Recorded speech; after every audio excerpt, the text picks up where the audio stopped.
am Michelle. I'm Marisol. I'm Essie. I'm Alina. And together we are one. one. But stay tuned, because obviously there's something greater that is coming with today's episode, and we are trusting and believing that God is going to do something great through today's guest speaker and through all of us and all of you that are viewing.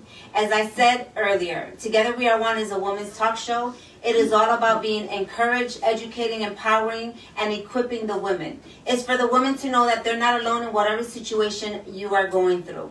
It's also for us to be healed, to be restored, to be delivered in one way or another. Many of us keep going through the same sick cycle. We continue to bleed. The bleeding doesn't stop. And so we want to, through this talk show, be able to share with you, to see and provide you resources through our website and through our Facebook page. We don't have our website yet up. It is under construction. And but once we have it up, we're going to provide a lot more resources. We have some links on our Facebook page that will share with you about rejection through childhood, rejection at jobs, rejection through relationships. And so we're hoping that you'll be able to look into those, and hopefully they will help you. We want to thank you for tuning in again. We're asking you to share and to invite others to be with us today, because December has been a month about childhood rejection, and we all go through rejection, whether it be at school, whether it be at job, whether it be at home.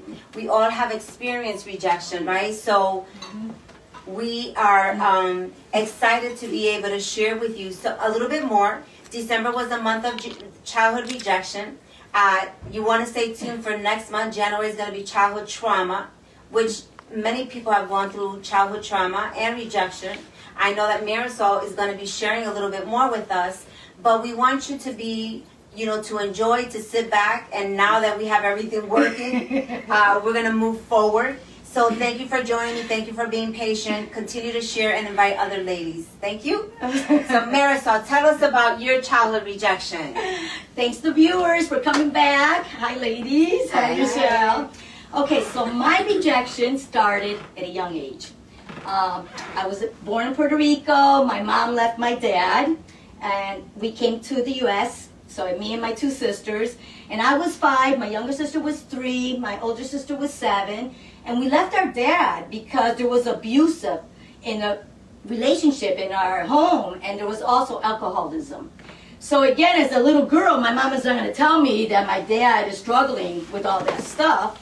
So, and it was mentally, emotionally, and it was physically too. So as a young little girl, we came to the USA, to New Britain, Connecticut, where you could say I was raised. And we came to meet my mom's cousin. At that time, when my mom came, she got sick. So here we are in a new state, new family members that we didn't even know, and she got sick. She caught pneumonia. She ended up in the Britain General Hospital, and guess what? She was there for 6 months. She went into a coma. Wow. So here, look at this. 3 little girls in a new state, new family, not with my dad, because I was saying, where's my daddy? I want my daddy. I want to hug my daddy. Did he reject us, or did we abandon him, or he abandoned us? So at that time, we used to go see my mom for 6 months straight. Every day we used to go to the hospital, and we used to see my mom, and we were dressed like now when you go to the hospital with all the blues on and the mask and everything. But every day we went there, and we used to see my mom, and she was there, and I used to say to myself, Mom, come out, Mom. I need my mommy. Right. I want my mommy. As a little girl, we want my mommy. I want my daddy. We want her, because now we're in strangers. And me being the middle of them, well, guess what? I was very shy and gullible and naive, but I was scared. So between rejection and abandonment, I got fearful too. So between all that, my dad did come. He came for 2 years. He opened up a little store in New Britain, Connecticut, a little corner store, and he was there, but my mom divorced my dad. So what he did after that divorce, he went back home to Puerto Rico. So he went, and the only contact we had was on the phone with my older sister and siblings. But myself, I don't even recall that, Michelle. So I don't know if I wanted to forget that or what, but at that time, I don't remember. All I know is that we got a call that he passed away a couple of years later. Wow. So right there was an emptiness, Michelle and Essie and Lena. There was a void. I wanted to be loved by my daddy. I wanted to be just loved and hugged. So a man figure in my life. Even though my mom, we had a stepdad, and again, I love my parents. They gave us what they had. You know, what they gave, they had a roof over our head. We didn't have a lot of money, but there was love and we cared. But yes, again, it was a cycle. Right. A cycle kept going on and on. But guess what? The most rejection that happened was self-rejection. I rejected myself. I didn't love myself because I wanted to be loved, so I did anything to get anybody's approval. You know, from my friends, from my peers, from work, from a boyfriend, from a spouse down the road in my life. All that, I wanted to be accepted because I felt unaccepted. I felt unloved. I felt unworthy of me, of this little girl. And really, there's this little girl that was crying out for help. She was chained up. I was my own prisoner in my own prison. I was in shackles. I didn't know how to live, and all I did was smile, because I was a little happy smile. Okay, that could get me far, but I was being bullied. I remember going to school, and I had Spanish girls following me, started stamping on my feet and just pushing me around, and I was like, I was crying to myself. I didn't used to tell, I told my older sister, but it was sad because being bullied because of who you are, some people were jealous. Again, you know, a lot of times it was jealousy or competing or comparing in different areas. But I remember this girl, Agnes, I love her. I remember going to her and I said, hey, those girls were bullying me. And then she said, really? Come on. And we went to them and said, you touch my friend, you're going to be messing with me. And I felt so proud. I'm like, yes, I got a friend that's protected me. But through that, I didn't have a voice. I didn't speak up. You know what? I was like, honestly, like my mom. She was so sweet and kind and loving and a saint. But she didn't, you know what? She loved everybody. And I wanted everybody to get along. I always had things together that just brought everybody together. But through those pain, I did things. I compromised my morals. I compromised my values because I did not want to be rejected. Again, rejection, it just killed me. It was really broken. I was broken. And you know what? It affected different relationships. Absolutely. Right? Even with friends are different. Sometimes you wonder why people are not close to you or why people are leaving you. Not realize I was so needy, Essie and Alina. You know, I was so needy because I wanted to be loved. And that's all. I wanted to be accepted. So I pushed people away. Not saying that they already had their own problems, you know, different people, but I had to own up to my own problems. But it didn't take till like 40 years down the road to deal with my baggage, you know. So guess what? 40 years of baggage doesn't go away right away. Right. You know, so I did get help. I get counsel. And I started walking it out. Because again, you could teach me something, and then you could go and not walk it out. You had to go and walk these things out. You had to talk about it. And I started talking and sharing. And we went deeper. We went to the root of the problem. Right. You know, and a lot of times we don't want to go to those roots because it hurts. It hurts. But guess what? Knowing that somebody's there with you, the support, through a counselor, through a therapist, through your pastor or somebody that could help you and lead you and guide you through those things, you need somebody. You cannot be alone. So what I love about this show, Michelle, thank God that you stepped out into it, because just the viewers will know that together we are one. We are here. You're not alone. You need to reach out. You need to reach out and talk to somebody. And know, and guess what? I didn't used to validate my emotions. I used to keep them inside. So how many of you guys keep your emotions inside? I know I do sometimes. Yeah. I think that we all keep our emotions inside. I think that is something that we saw with our family, right? A lot of us saw our family, especially our parents, you know, we don't talk about it. We don't discuss this outside. What happens in here stays in here. And so that just kind of shuts us up. And a lot of times our parents shun us, you know, like we don't need to talk about this, or, you know, you're going to be fine. But a lot of times, you know, it goes to show that you never know what kind of pain we go through. I've known Marisol for many years, and she has never not smiled. Never not smiled.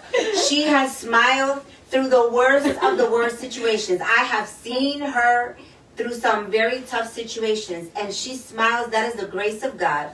But for Alina, I'm sure for any of us, if you would have not known what she went through, you would have never known that underneath that smile there was all this pain and all this rejection. You know, she shared, Marisol, you shared with us that even though you went for counseling, did you ever really realize that the part of the root was rejection, or it wasn't until now? Until now. And you know something? Well, 3 years ago. You know, it's funny because I started counseling like 13 years ago. And again, it was different things that were rooted out. Right. That started rooting. But I always knew that, okay, why doesn't this person want me near them? Or why can't I fit into the clique? Or why, you know, they're pushing you away, and I didn't know. And I started talking, but you know what? I got to say something. Lily Herrera, if you're watching, love you, girl. Last week, she talked about, hey, you're going to be talking about rejection? Talk about self-rejection. And I'm like, oh my God, yes! That is so true, because you know what? 3 years ago, until I was broken and I had been shaken, my life went up and down. You know, I had been shaken up, broken, got rid of everything that the Lord was just stripping me from things. And I started seeing, oh my God, who am I, Michelle? Why is it that, I mean, why can't I have a good relationship in some ways? Or is it me? I started questioning myself. What's going on? Is it me or is it that person? And I started digging in more in the Word, and I started saying, okay, you know, yes, I don't have an earthly father right now. I don't have my earthly mom because she passed away from COVID, but I do have a heavenly Father. Amen. And because I didn't have that love, I started searching Him more and more and digging in. I'm like, okay, I need to find out what's going on with me. I'm the problem. Because it's easy. Don't we blame everybody else, guys? Yeah. You know, so guess what? I finally started coming more and more. So, okay, let's get more with you. Let's get to a place, remember being His presence, and just, okay, what's happening inside here? Why am I feeling that way? Right. You know, and I started digging more and more. I'm like, wait, because I still felt inadequate. Because a lot of times, okay, well, oh, she could have that job, that's her. Or she could step out and do, well, why am I not stepping out? What stopped me? I stopped myself. I stopped myself. I stopped my growth in different areas, a stagnant. We get comfortable, Michelle. I got comfortable. Yeah. You know, I don't know if you ladies get comfortable. I think, you know, when we're trying to look for approval from other people, we want to be loved by others because we've been rejected. You know, that brings our self-confidence lower. There is no confidence. There's no more confidence when the people that are supposed to love you are not showing you that love and attention and affection, and they're shunning you. So you get to a point that you're really like, okay, am I not worthy? Am I not good enough? Am I not smart enough? Do I not fit in? Am I pretty enough? Am I, you know, tall enough, thin enough? We start, and it's funny that she's talking about self-rejection, which it came from childhood rejection, right? But that continued to grow. I know that after our first episode, I believe Alina talked about a snowball, how it starts small, but then it keeps going and going and going because we don't talk about these things. We're not dealing with it. And a lot of times we may go for therapy, we might go through counseling, but it's not just hearing someone telling us what the problem is, it's having someone talk us through it. It's having someone teach us how do we get through it. How do we get from A to B and B to C and C to D until we get to the end of the root of it. And so one of the things that you shared was that you went to counseling, but it wasn't until 3 years ago that you finally started realizing that there was an issue, that there was a rejection. And today, you know, that came up for me. What about self-rejection? We have all rejected ourselves because we've tried to help others. We've tried to people please others. You know, we're trying to fit in with others.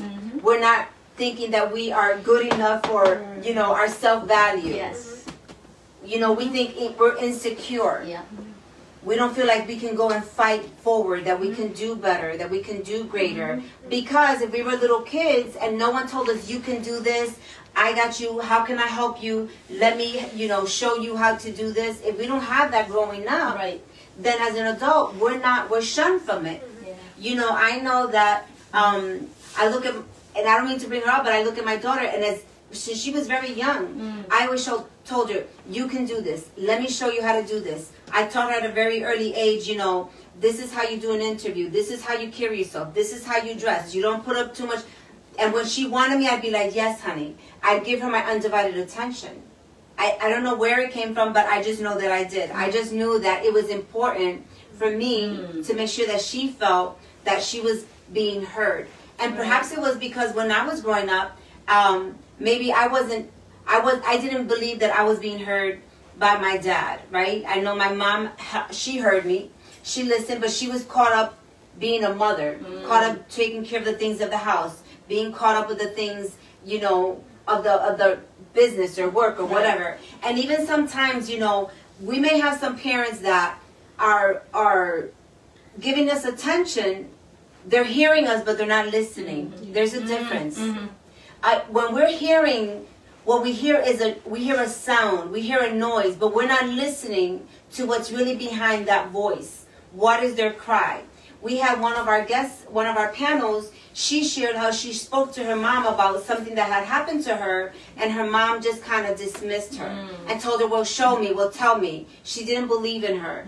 So she heard her little girl, but she wasn't really listening to the pain and the shame that she was feeling. Put herself in her daughter's shoes. Yeah. Right.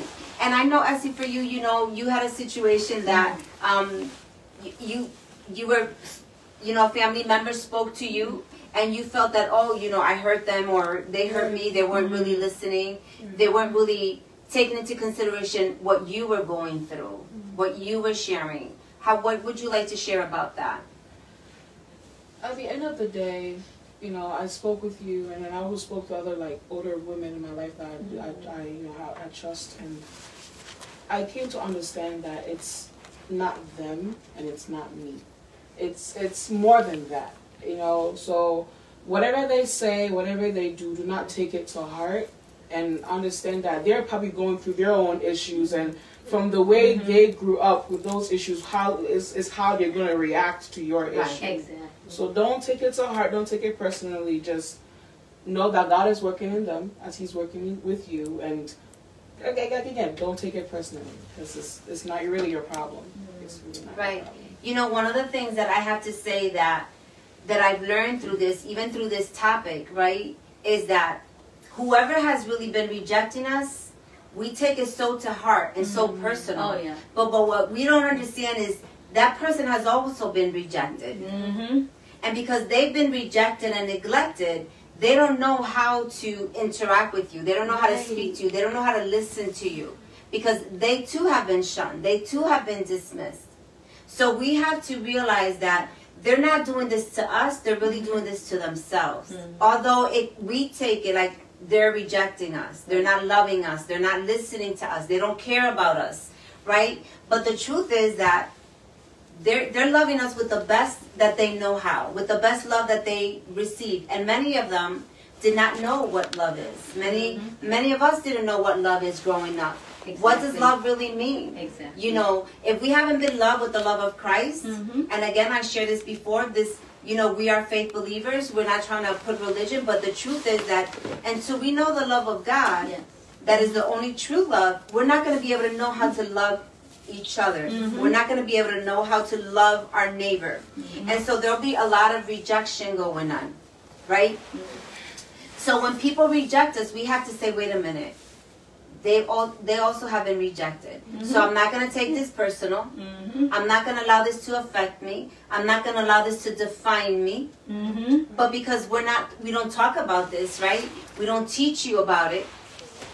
We don't know any better. And so we go through all the pain. We go through all the shame. We go through trying to look for all this attention. And then we keep getting rejection. And a lot of us stay quiet because we don't want to get rejected. Right. And at the same time, that has rejection. Right. But it's also causing us more pain. Yes. You know? Yes. And you know, I'm glad you're talking about that. It does cause, but the love of God, like you said, we don't know the love. You know, we never knew that love. But like 3 years ago, when I got to that place that I was shaken up, my whole life was upside down. That brought me to a place that I knew more deep. I had to meet with Him, with my Heavenly Father. I had to meet with Him in that place. He was there with me. And He was so faithful. And this love that I never experienced, it came alive in me. It rose up like never before. Because now He got all the glory. He got it. So here's a man that I've been looking, people are saying, who's this man? Who's your friend? Who's his father? Okay, you want to meet him? Well, I'll introduce you to him. And because I got to that place with him, that place, and he met me there, and he brought me through it and out of it, let me tell you, it's just brought me into a new level of being confident in him now. Right. Knowing who I am in him now. That he doesn't reject me because he will always love me. He will never leave me nor forsake me. And I am fearfully and wonderfully made by him. And I'm the head, not the tail. And I'm above, not beneath. And greater is he who lives in me than the one in the world. So when those things came in and I started believing in his promises and what he said about me, that I'm a king's kid and I have his DNA, watch out. So yes, you know something? Yes, do I get scared? Yes. But is it going to stop me? Okay, no, I'll say, okay, you need to hold me tight because I'm scared, but I'm going to go and walk it out. But he also showed me to be me, to love me. I'm loud, I like to laugh, I'm funny, I'm giggly, I'm crazy. You know, I love people. You know, I just love people, and I do. I look at the best of everybody. You know, and I say, okay, so be me. I'm unique. You're unique, Essie, Alina, Michelle. He created us. If I reject myself, I'm saying, you know what? That you didn't do nothing good. I'm rejecting him. Right. You know, and I'm like, oh my God, no, you did the best. He created us with our curves, our smiles. I even love my little wrinkles. So you know something? I'm like, my Lord, it's just a blessing. So you no longer feel rejected. No more. And you no longer reject yourself. No more. So thank to you. God be the glory, right? We have a firecracker here. So, you know, one of the things that I shared with the girls before we got started today, out of this whole month, right? And I want to give Alina and Essie a moment. Out of this whole month that we have discussed about this topic, childhood rejection, what do you take from it? How has it helped you, or what has it taught you? And Alina, we'll start with you. What can you take from it? What has it taught you? In what way would you apply it? Because, right, the goal is to be educated, equipped, to be empowered, and to feel embraced, to feel the love of God, right? Through these topics, through the women showing us that we've all been in this situation, right? What would you say, Alina? What I've learned over these past few weeks is that, like I said before, rejection starts small, and you really never know sometimes what it is that affects you until something happens that you're like, oh, that hurts. Now you question, why does that hurt? Right. Right? And then you dig deep into it to find out why it hurts. And sometimes you realize it's because of this rejection that happened here in the past, or it's because of something that's new to you. And it's like, how do you learn? How do you get over it? How do you love yourself because of it, right? Because Marisol was speaking, and I'm like, we're all broken people, right? You break a mirror and there's sharp edges all over, right? And edges cut. So everybody's bleeding all over the place, right? So nobody's actually the whole person that they're supposed to be, because they're all bleeding from everything that happened all the way back in the past to now, right? So we have to learn how... Stop it. We have to learn who the healer is. Right. Right? And he is the only one who can mend our broken hearts. Right? He is the only one who can heal us from all the pain and everything from the past and even into the future, because you're going to be hurt, because the world is filled with broken people. Right. Right? So that's what you learn how to manage, who to give it to, how to get healed, right? And this process has like opened my eyes to some things that I didn't think that I had in myself. Like I didn't think I was holding on to my dad so hard until last week, and I was like, oh, I have to let him go, right? So this is, you learn stuff about yourself. I learned that I was holding on too hard. I learned that rejection started small. I learned that there are broken people, and broken people hurt people, and we're all broken, and the only way for us to get healed is through Jesus Christ. Amen. And that's a beautiful analogy. Yes, and it yes. makes me almost want to cry Yes. because it's true. Yes. Hurt people, right? And Yes. when we've been rejected, we tend to reject others. We reject ourselves Yes. because we don't know our worth, our self-value. Yep. We're not secure of who we are. And so, thank you for sharing that. Yes. But that was a great way of putting it. We know only God can give you that wisdom, right?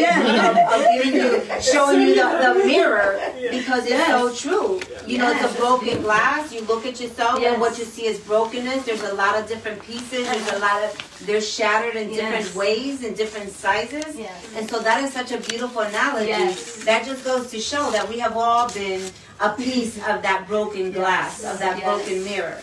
That when we look at it, we have all gone through. Even though that mirror is shattered, there's different ways of that mirror being shattered. There's different pieces, different ways, different sizes of it being shattered, right?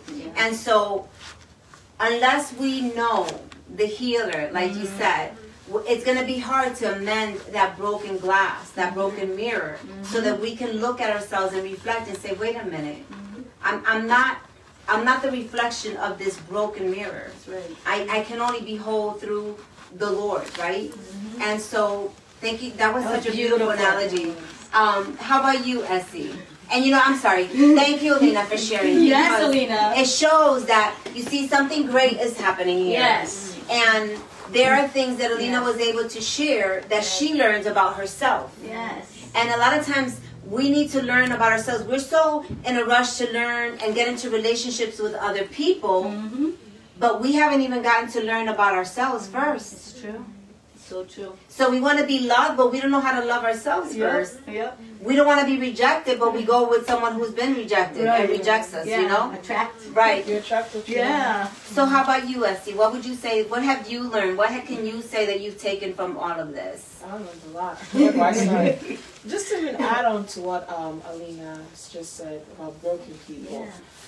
I strongly believe that rejection is a reflection of our brokenness, our disassociation with God, our rejection, from ourselves rejecting God, and I had to hold that full thought in my head, but I wasn't I don't want to put this out there, but I wasn't supposed to even come to today's thing. And you asked me to come in today, and I strongly believe that God wanted me to be here in order to provoke healing within me and the whole idea of self-love, because this whole weekend I have just been going through a lot of insecurities and feeling bad about myself, that I had to actually delete my Instagram because I just started comparing myself to other people, feeling that I'm not getting the attention that I need, or I'm not good enough and whatnot. And it's like, why do I feel that way? Why do I feel like I am not where I'm supposed to be? Why do I feel like I am not this person, I'm not that person, comparing myself to other people. And one thing I always tell myself whenever I self-reject, one thing I always tell myself is that if you truly love God, you love everything of God. And if you are of God, why don't you love yourself? Right. Why don't you love yourself? And if you truly believe that God fearfully and wonderfully made you, why do you feel like you have to fit in a certain box that society has created you to be in? Why do you have to feel like you cannot go out there because you're afraid people might, look down on you or turn their face from you or say negative? Why do you care? Why do you care so much about that? And while she was even speaking, this whole week, I remember I told you I didn't even have a topic about where my rejection came from, but I was talking to my sister, and I even had dreams about this over the summer when I was creating a better relationship with God. It was started from school when I was a child. I was loved at home. my whole neighborhood knew who I was. If I went to that person's house, my grandmother just had to go ask somebody, oh, do you know where Essie is? Oh, she's right there. Everybody had my back. But until I went to school and people didn't want to play with me, friends didn't want to associate themselves with me, I felt like I wasn't good enough. Right. There were popular girls, pretty girls, and all those things. And I was the big girl. I was always big, like not always big, but like I was always bigger than my friends. So that whole idea of feeling ugly, feeling not good enough, all those things is and valuing my value, devaluing myself so that other people can find value in me. Right. Yeah. It's kind of like it's a bit backwards, you know, compromising my beliefs because I want to be accepted by other people. It's something that I gotta work on too. And I remember, Essie, correct me if I'm wrong, but I believe that you have shared with me that very same thing about feeling rejection growing up and trying to please people and doing their homework or doing their, because you wanted someone to love you, someone to give you attention because you were being bullied because of your height, because of your weight, because you didn't look like them. And so that is a childhood rejection. You know, I know that Essie has shared with us about how she felt rejection from her dad, and he had an addiction, but now today she's able to open up and realize that she's sharing about rejection that she felt at school. And so she always felt lonely, although she was around people, right? Because I remember you sharing that with me, that although she was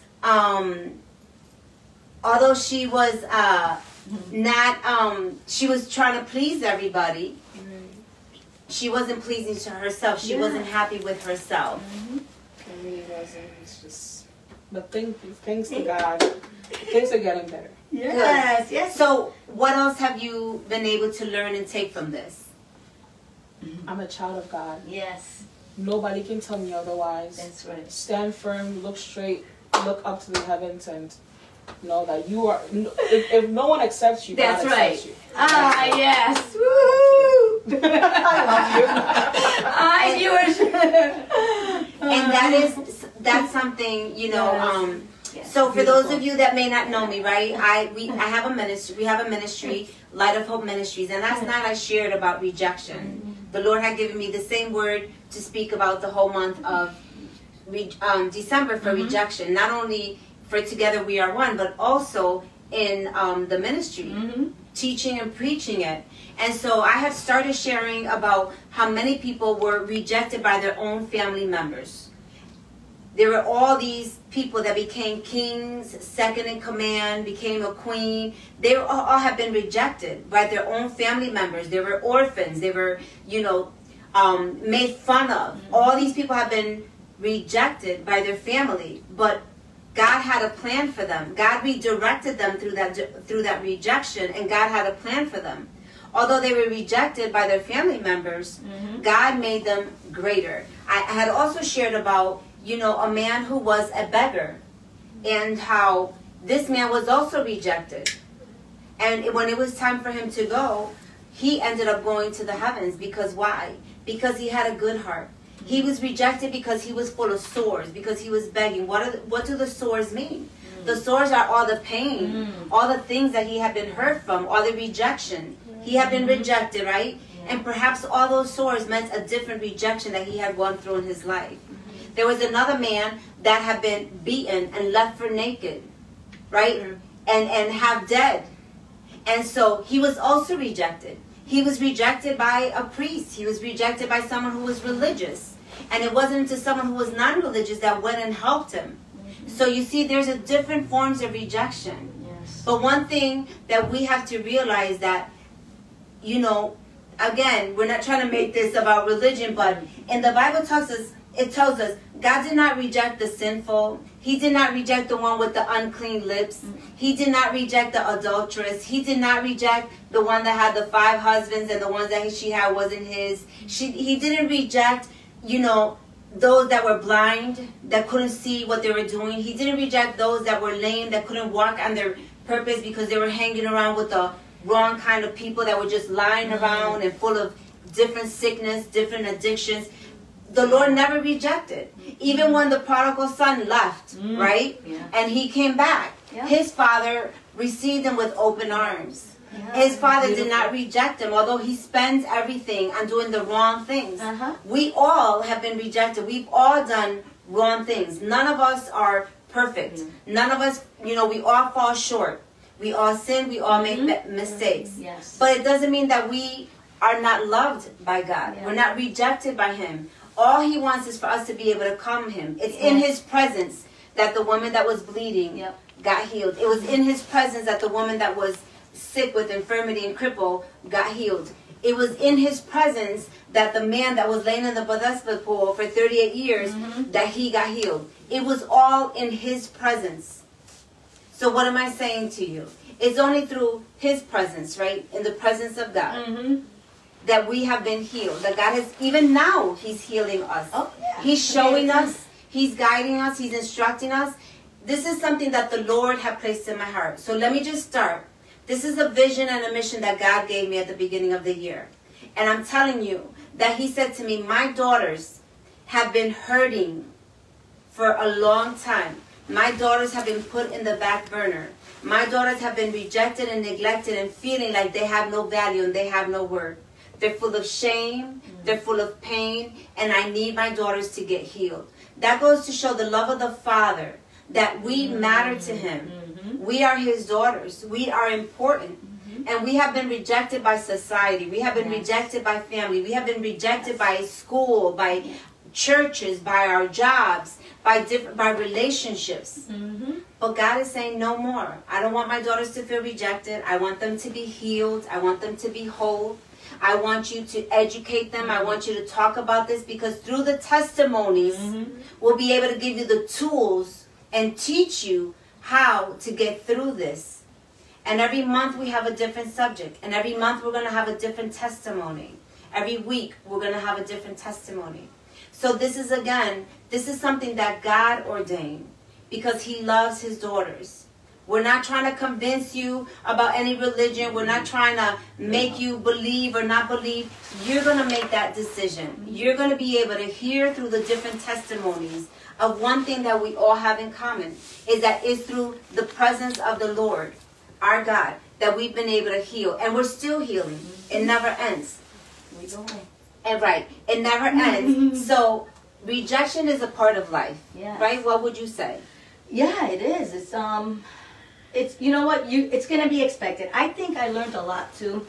I put high expectations on people sometimes, and I think I put too much pressure on people.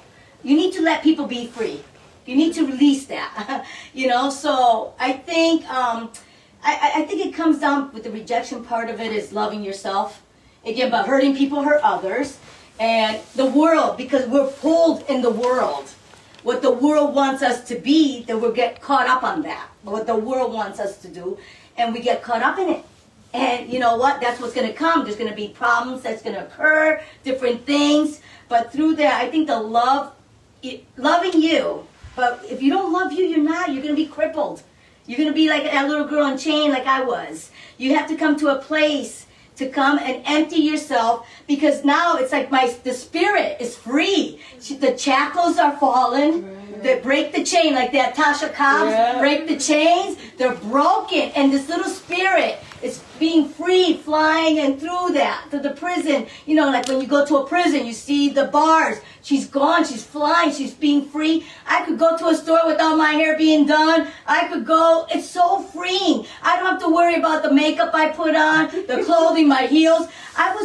This is another topic, Michelle. Maybe you need to bring this up down the road about image. Because girls are struggling with image. Image is a big problem. And like I was saying, cosmopolitan. If I don't look like that girl, I'm going to make sure I'm going to put myself like that girl. But I was tormented in the image. So again, rejection. Don't reject yourself. Look in the mirror. Start looking in the mirror and say, I'm beautiful. I'm special. I'm smart. I'm worthy. He made me worthy. He made me secure. I love everybody. Start speaking positive things. If you hear something negative, turn it off. Just say, shut up. No, I'm beautiful. I'm special. Start embracing yourself. Try it for a month. Break those habits. It's a habit. We got to break it. Listen, the stinking thinking. Every thinking was negative. It was not good. Well, guess what? That was all I was intaking in.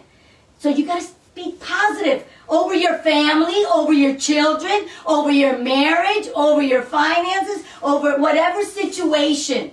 Stop it. And if you have friends, listen, you got friends that are there. Yes, listen to them. About 30 minutes, okay, cut it off. Because now you got to change the subject. Or you got to go into a new circle. You might have to find new friends. You have to change. Again, you got to see, because if they're bringing you down, it's time to move forward, upward. Right. And I'm finding out that now that I'm taking risk, guess what? I'm getting rejected more often. Because now you're stepping out. People want to keep you there too. I know people that sometimes want to keep you, she's okay there. No, because they don't want to see you grow. They don't want to see that. But you know what? You wish them the best. You love them. But you keep on going. Don't stop. There's too much to offer. And I'm excited because, man, I'm looking forward to what God is going to do in this and with you guys. You're not alone. So you hear Marisol, right? She's full of life. She's full of energy. She is full of, she shared about this cosmopolitan, how we want to look a certain way. Mm-hmm. All those images, all those women, they feel rejected. Trust and believe. They're not happy with their life. Mm-hmm. You have to love you for who you are, for who God created you to be. Mm-hmm. But more than anything, you have to accept you. Yes. I think that one of the hardest things for all of us is the first step to all of this is acknowledging it. Yes. And a lot of times, we don't want to acknowledge that we were rejected. Right. We don't want to feel that, no, maybe they didn't love me, or maybe they abandoned me, Right. or maybe they didn't really care. But it has nothing to do with them. Right. But that's what we're feeling. That's what we're thinking. But if we get to the point that, wait a minute, I did experience rejection. This is how I experienced it. I experienced it with my father. I experienced it believing a lie that I had, my mom was no longer here because of me. Right. And therefore you were rejecting yourself at that point, because now you thought it was your fault that you had caused something. Yeah. You rejected yourself. We have that. There's so much rejection that comes from addiction, whether it be drugs, whether it be women, men loving other women and leaving your family and your home, whether there's TV, television, it could be all kinds, social media, yes, sometimes we want attention, right? We don't want to feel rejection. But if you have someone in your home, a family member or spouse, right, that they're on the phone, and you're trying to talk to them and get attention, and they don't, and you want to talk to them and they feel it's not important, you feel rejected. Of course. Yes. Right? And a lot of times we don't realize that. Even if we're a parent, and our children are coming up to us and we're too busy with the social media, we want to see what's going on, we want to find out other people's business, we are rejecting our children. We shared this last week. I don't think that people realize how much they reject the children. I don't have time, I'm too busy, don't you see I'm tired, I have to cook, I have to clean, go to your father go to your mother. That is rejection. God blesses us with children so that we could be a blessing unto them. We need to take the time to listen to them. Not just hear them out and then, brush them off or shun them. We need to let them know that they are important, that they matter, that they are loved, and that they're not rejected. But a lot of times we pick up those bad habits, right? Because we're like those horses with those, the blinders. This is all I know, this is all I see, so this is all I'm going to talk about because I can't see anywhere else, I don't know anything better. But, one of the things that we can also talk about, as we're talking about the shattered glass here, is that, if we get to love ourselves, we'll be looking at ourselves through a different mirror. Very good. And we'll be able to accept ourselves and be able to love ourselves, right? In a different way. We're all important to God. And we're all beautiful to Him. Yes, we are. God did not create anything that is not worthy. He said it was good. Yes. He said it was good. Yes. So we're all good. Yes. Right? Yes. So when we look in the mirror, we need to say, okay, you are beautiful, you are loved, you are important, you are smart. What was that movie, The Help? When the woman always told the little girls, you remember what were the words? I always asked my daughter. She goes, you is kind, you is smart, and you is important. The help. So, I want to tell all you ladies, you is kind, you is important, and you are smart. So, you don't need anyone's approval. You don't need to reject yourself any longer. Because God did not create garbage. God created everything that was good. Yes. And He loves us. He does not reject us. So it doesn't matter what other people say, think, and do. We need to make sure that we accept each other, right? That we accept. And like Marisol said, get around, and we spoke about this last week, get around a group of people, positive women, a circle that are positive, that are going to encourage you, that are going to pray with you, pray for you. Right? We want to surround ourselves with all that is good. Yes. All that is like-minded. Yes. All that is going to be positive in your life.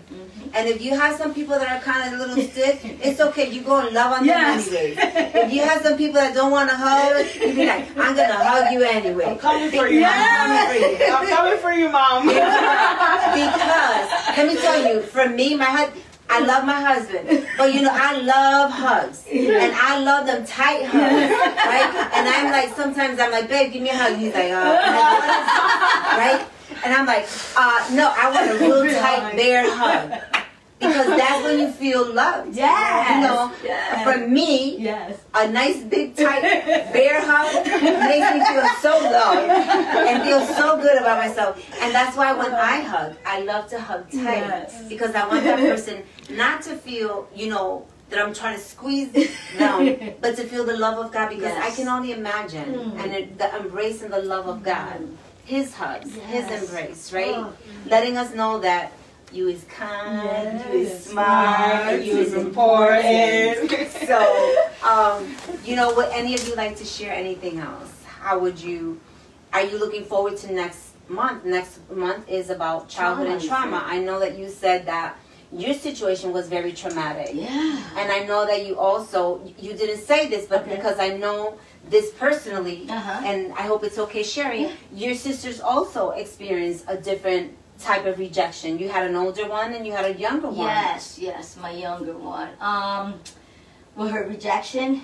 Well, again, looking for love. Yeah, again. And she was younger than you. Yeah, she was 2 years younger than me. Right. You know, so again, she was looking for love. And again, I mean, as a young child, she went and, you know, hung out with people, her friends. You know, you start living life and enjoying life, but through life, it causes pain. There's going to be pain and that causes in her life, and she experienced different pain in her life, but those are the people that sometimes she used to love, the ones that nobody loved. You know, because again, she's been in that situation. You know, she was there, so she reached out, and it brought a light to us too to say, wait a second, you know what? She felt their pain because she was there where they were there, and sometimes we ignore the people that are there. Right.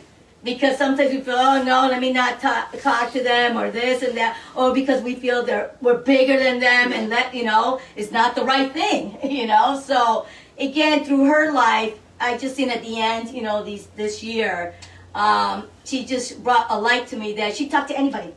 She'll even go and hug them in the stores and this, and I'm like, okay, be careful because they're going to do harassment on you, you know, because sometimes people don't know, but the love just shined. She was loving, she was giving, and she just gave of herself, and I love that. But again, hurts and pains from a young kid, you know, just trauma, you know, happens. You know, and I can speak for myself, you know, I knew her sister, I went to school with her, we are the same age, and I know that she was just as much as a firecracker as her sister, but I know that although she loved a lot and she always wanted to make people happy, and she was always hugging and always, you know, even through high school, always had a smile, but underneath that smile there was a lot of pain. Oh, yes. And she had been rejected throughout all her life, and a lot of times for many people, when we go through rejection, we turn to addictions. Yes, different things, We turn to different alternatives. We turn to different situations. Oh, yes. And so that causes us to be like that beggar that is All he wanted, all he desired, Yeah. that beggar that was outside the rich man's house, all he desired was to be fed. Yeah. He wanted to be fed with love. He wanted to be fed with attention. He wanted to be fed with affection. He wanted to be fed with someone to understand that he was in pain with those sores, pain of rejection, pain of failing, pain of no one accepting him. So we've all experienced that. Oh, yes. We've all experienced that in one way or another, right? Whether it be through our childhood. And the reason why we spoke more about childhood is because, yes, we experience rejection as an adult, Yes. but it starts as a child, but Yes. we don't talk about those things. So it's important to go back to the roots Yep. of where that rejection came from. Why do I feel insecure? Why do I feel like I'm not good enough? Right. It doesn't come out of nowhere from an adulthood. It comes From a child. from a child. So a tree that is not fruitful, that is not beautiful, it doesn't happen once it's grown. It happens from the root of it. If it's not taken care of, Oh, yeah. if it's not planted at a certain time of the year, if it's not watered with love, right? Yeah. It's not going to be fruitful. Yeah. And so all of us, at some point or another, we want to make sure that we learn. All of us are learning from this. The Lord revealed something to me a few weeks ago about that story about the beggar and how, for me, I never look at anyone homeless or going through a situation any different, and that's just me because God has dealt with me and taught me that I am to love them, to be a blessing unto them. But I'll tell you, God gave me a whole other revelation. I will never look at them I will look at them with more love, with more compassion, with more empathy. Because now God has given me an understanding that they too, all they desire is to be loved. All they desire is to be, held and embraced and feel like they are worthy. Yes. That they are important, that they matter, that they're smart. Because not everybody that is out there because of drugs or That's drinking. right. That's It's right. not because they want to be out there. It's because somewhere down their line, they have also been rejected. Right. Right. And so all that rejection has caused a lot of shame and a lot of pain. Ladies, do you have anything else you would like to share? Just the way you're talking, it's very important for children, because a lot of times when we are children, we don't remember a lot of things from our childhood.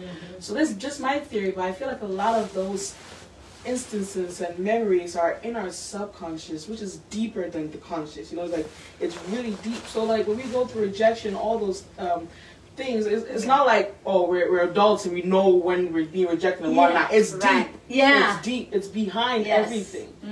So it's the only way we can reach that is through God. You just gotta go deeper than that in order to get out of that cycle you find yourself as an adult, not knowing where it started from. It's not only just through absolutely, it's through God, but also discussing it. Right. Yes. Talking about it. And not just talking about it, but also through the testimonies, providing you with the tools to teach you that there are resources out there. You don't have to go through this alone. There is information out there, whether books, whether it's videos, whether it's sermons, whether it's a group of Together We Are One, whether it's through our Facebook page or when we have our website up and running. But there's resources out there. You don't have to do this alone. A lot of times we don't think, to talk to somebody because we're full of shame and pain. A lot of times we don't know that there are resources out there. We don't even bother to look for what's out there. Or we don't want to talk to our family members because we don't want to be embarrassed or we don't want them to feel bad. And it happens to all of us. But it's time that we start healing, don't you think? It's time for the women to be whole, to be able to be prosperous, to be able to be independent, and when they look in the mirror, say, "Girl, you look fine. You are pleasantly plump, but you still look fine. You have all these wrinkles, but you still look fine. Age with wine, you look good, right?" So, with that being said, we're going to get ready to close our episode. We want to thank you for joining us. We want to thank you for sharing and inviting others. I want to apologize again for the technical difficulties. We are all learning. Unfortunately, due to the COVID, we have not been able to have the camera that we need and or the location because it's closed. But we're trusting God with this process. He's the one that's doing this. All honor and glory goes to him because we could do nothing without him. We wouldn't be the courageous women that sit here today before you to be able to talk about the root problems that we have all experienced. No one's an exception. So if anybody tells you, no, I've never gone through rejection, they're lying. Because whether it be through work, through job, through trying to have a better job, trying to feel, you know, that you fit in here or fit there or whatever that is because you have experienced rejection. So our hope, our goal is through our conversations, through our testimonies, that you would be blessed, that you would be able to learn from it and grow from it, that you will come every Sunday, join us at 3 o'clock. We're sorry that we ended up a little bit later today because we started later. But we know that and trust and believe that this is going to be a blessing to you. So thank you for joining us. We pray that you have an amazing rest of the week. We pray that this new year will be a blessing to you, that God's favor will be upon your life, that you will have health, and that you will have joy and peace for 2021. God bless you and thank you for joining us. I am Michelle. I'm Marisol. I'm Essie. I'm Alina. And together, we are one. Thank you.